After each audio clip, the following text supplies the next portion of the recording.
ఏదైతే TDP party అరాచక పర్వం ఇంకా అంటే ఇంకా కొనసాగించే విధంగా ఇంకొక 5 సంవత్సరాలు, ఈ 5 సంవత్సరాలు కొనసాగించే విధంగా పరిపాలన అందిస్తుందనే చెప్పుకోవచ్చు.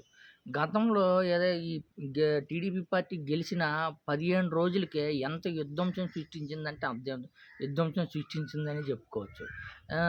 కార్యకర్తలయిపోయారు, నాయకులయిపోయారు. ఇప్పుడు ఏకంగా వైసీపీ పార్టీని ఇంగా కనుమరుగు చేయాలా, వైసీపీ పార్టీ లేకుండా చేయాలనే భాగంగా ఏదో లోకేష్ బాబు గారు రెడ్ బుక్‌లో రాసుకునే విధంగా తయారయ్యారనే చెప్పుకోవచ్చు. మొత్తానికి లోకేష్ బాబు గారు ఏదైతే రెడ్ బుక్‌లో రాసుకున్నారో అదే పరిపాలన కొనసాగుతుందని చెప్పుకోవచ్చు.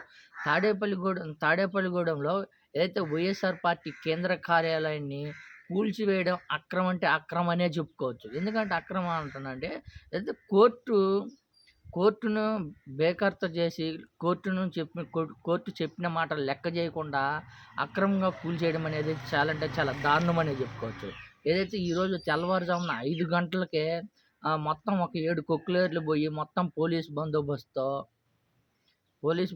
మొత్తం కూల్చేయడం అనేది చాలా అంటే చాలా దారుణం. ఆల్రెడీ కోర్టులో హైకోర్టు గాని తీర్పిచ్చింది. ఇప్పుడు కాదు దాన్ని ఏం చేయొద్దు, కూల్చేయకూడదనని. కానీ సీఆర్‌డీఏ వాటిని ఏదైతే కోర్టు మాటలు లెక్క చేయకుండా కూల్చేయడం అనేది చాలా అంటే చాలా దారుణం అనే చెప్పుకోవచ్చు. ఎందుకంటే ఇది కేవలం టీడీపీ పార్టీ ఒక కుట్రతోటే చేస్తుందనే చెప్పుకోవచ్చు.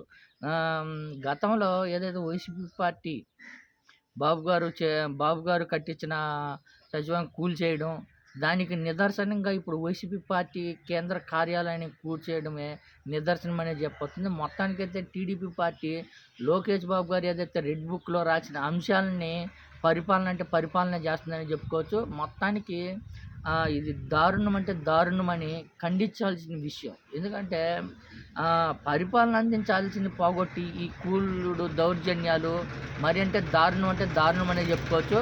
మొత్తానికి టీడీపీ పరిపాలన అక్రమ పరిపాలనగా నడుస్తుందనే చెప్పొచ్చు.